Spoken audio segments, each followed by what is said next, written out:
8 months ago, if you said, if you get vaccinated, you can still catch COVID and you can still spread COVID, you would be removed from social media. They would ban you from certain platforms. Now, that's accepted as fact. What started as musician Neil Young's protest has blown into a category number 5 shitstorm for popular podcaster and UFC commentator Joe Rogan. In case you missed it, Rogan's status as one of the most influential voices in pop culture is being threatened by a gigantic amount of backlash as his reputation took a hit due to a string of controversies. Right now, Rogan is in hot water as his platform Spotify is facing mounting pressure to have his ultra-popular podcast, The Joe Rogan Experience, removed from its library. And although it hasn't been confirmed, fellow MMA pundit Ariel Helwani has indicated that Rogan's issues have also affected his career as the lead UFC color commentator. According to Helwani, Rogan's noticeable absence from UFC 271's announcement booth is possibly due to ESPN, the UFC official broadcast partner, stepping in to take action. So how did all this fiasco begin? It all stems back from Rogan's unconventional stance regarding COVID-19 vaccines and the health protocols implemented by the United States government. To gain an understanding of Rogan's views on the vaccine, let's revisit the April 23rd episode of his podcast with fellow comedian Dave Smith. During their conversation, Rogan told his guest that, while he believes COVID vaccines are generally safe, he thinks people under the age of 21 should probably avoid the vaccine. According to the podcaster, individuals under that age demographic are still healthy enough to combat the disease with their natural immune system.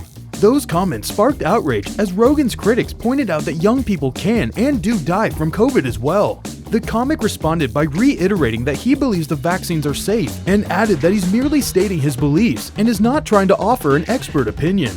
As controversial as his takes were, Rogan managed to remain fairly unscathed. However, things took a turn for the worse for the podcaster when he had a couple of polarizing guests, Dr. Peter McCullough and Dr. Robert Malone, on his show. In December 2021, Rogan interviewed McCullough, a cardiologist and former vice chief of internal medicine at Baylor University Medical Center.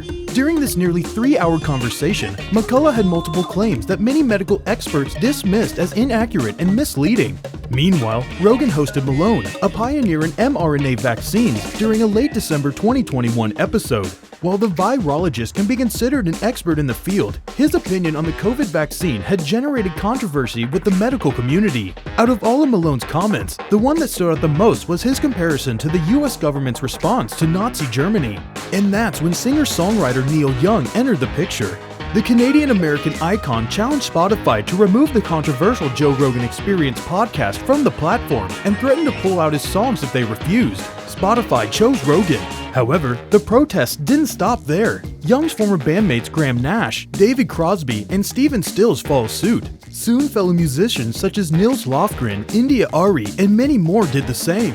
Even then, Rogan received a ton of support from the sports community, especially in combat sports. UFC stars such as Michael Chandler, Brendan Schaub, Frankie Edgar, Darren Till, and even WWE Hall of Famer Dwayne "The Rock" Johnson all went to bat for the veteran commentator. Just when it seems like it couldn't be any worse for Rogan, a viral clip of him saying the N-word repeatedly has made its rounds on social media. His recent controversy turned some of his staunchest supporters against him.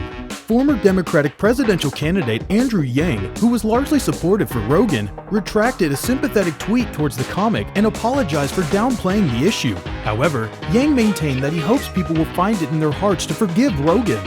Meanwhile, Hollywood star and wrestling icon The Rock also backpedaled on his support for Rogan after learning about the racial slur controversy. But at the end of the day, the vast majority of UFC stars stuck by Rogan's side. Bantamweight champion Aljamain Sterling took to Twitter to chime in on the issue. He said that, while Rogan shouldn't be using the word, the context in which he said it has to be considered. Rogan's most notable defender is UFC middleweight champion Israel Adesanya, who went on a passionate rant in support of the comedian. The Nigerian-born MMA superstar said that Rogan is being purposely attacked by the establishment for speaking out against the mainstream narrative.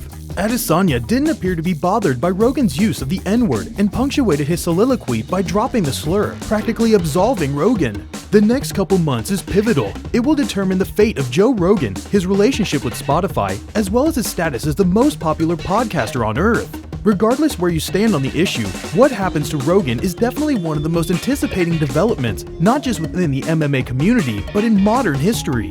If you're as obsessed with all things MMA like we are, make sure to follow Sportskeeda MMA on all of our social media platforms.